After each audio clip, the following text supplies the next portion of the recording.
I am an independent curator, writer. I also have a whole other side to my professional and personal life where I function as a healer and coach and educator on African diasporic and related spiritual traditions. I'm originally born and raised in Chicago. Since I have been in Seattle, I've been wholly dedicated to being in the arts. I started out as manager of public programs at the Fry Art Museum. I was able to make my mark there through developing a series of programs that really served to heighten the impact of the exhibitions and really intentionally engage with existing Fry communities, but also communities that historically weren't regularly coming through the Fry's doors.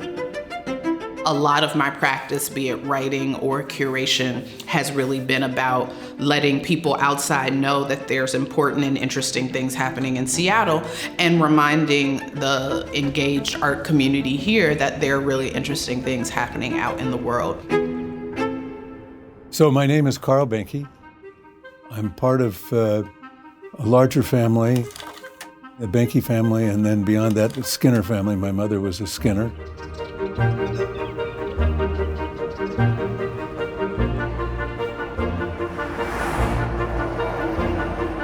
I was born and raised in the Seattle area.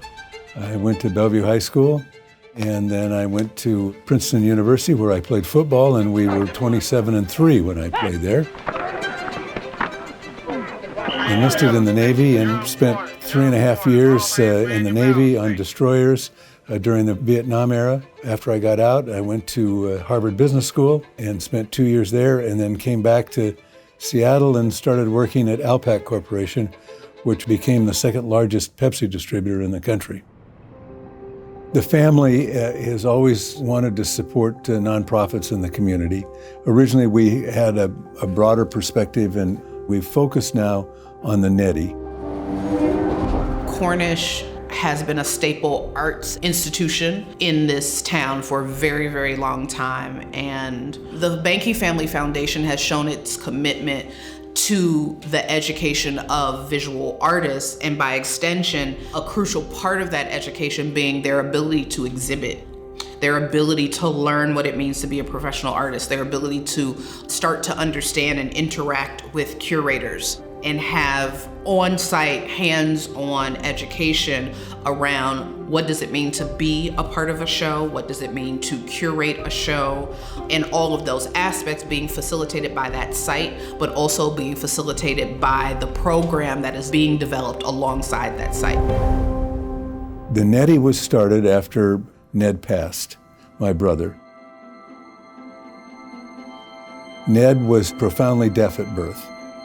And my parents felt very strongly that he grew up in a hearing world.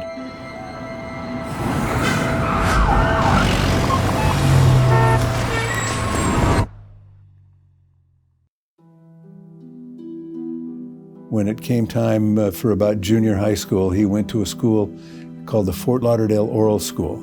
They spent his early years providing him education so he could learn how to lip read. And he was there for 5 or 6 years. He returned back, went to Bellevue High School. I think he was like 4 years behind his normal class. He went to Central Washington and got a degree, I think it was in arts. And then he went to Rochester Institute of Technology. That's where he first distinguished himself as an artist. And he won the Finger Lake Art Award, which is a big art contest that was held in that area of the United States. So he returned back and was very involved in the arts and taught at Cornish for a number of years.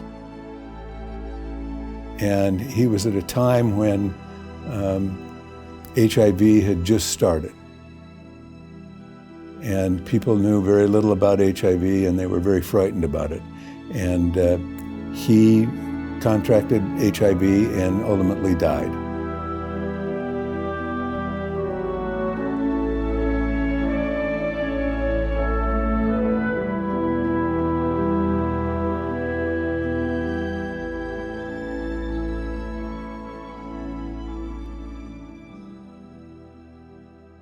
My sister-in-law, Sherry Behnke, married to my brother John, came up with the idea of honoring Ned by starting the Neddy.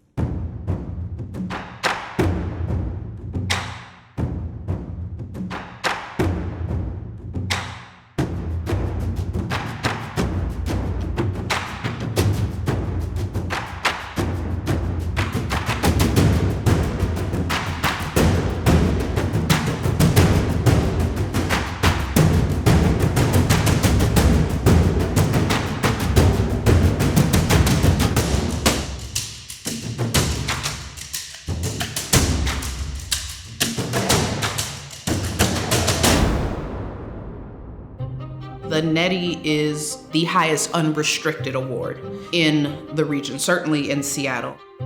Many of the awards, particularly the ones that are coming via the city of Seattle or the county or the state, requires the artist to develop very specific bodies of work or to prove and assert that the bodies of work that they are submitting fit into these parameters that are being required for public monies. An unrestricted award gives a near infinite range of artistic options for artists in terms of what they submit when applying, but also in terms of what they are able to do subsequent to receiving the award. The winners can spend the money however they choose. Some of them spend it to further their career, to buy supplies, to maybe get a new studio. But some of the others spend it to take care of themselves. I remember some of the earlier recipients took some of the money and went on vacation because they'd been working so hard for so long and hadn't had any time off. And this gave them an opportunity to enjoy themselves a little bit, rest up so that they could come back and become better artists in the future. As the curator, you get to really have some appreciation for this being their actual profession. I am someone who likes to work methodically, but also I'm always open to course correcting. I try to be very nimble and very pliable and very flexible because artists shift directions, and even the tiniest shift can trigger a change in your understanding and your thinking about that artist and how you want to show their work. What I enjoy about being an independent curator is the way that I can, in some ways, subvert the rigidity sometimes of that process and add a little bit more flexibility and spontaneity. For me, I really try to sit down and think about what impact any potential project could have, what I personally would like it to have some conversations as often as necessary and possible with the artists.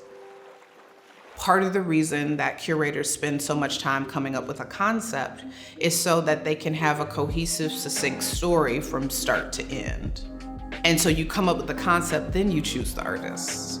In this instance, these works are disparate both in terms of aesthetic concerns and conceptual concerns. The artists were already chosen because we took them from the past 25 years of winners.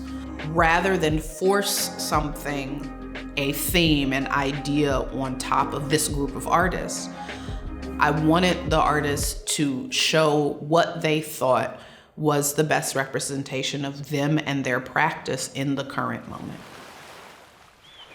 I think I've learned to appreciate the local art community, how tight it is, and then now how broad it is, and all of the new artists that we're seeing and the variety of art. And so I think our community is a great art community. We're just very happy to be able to support it.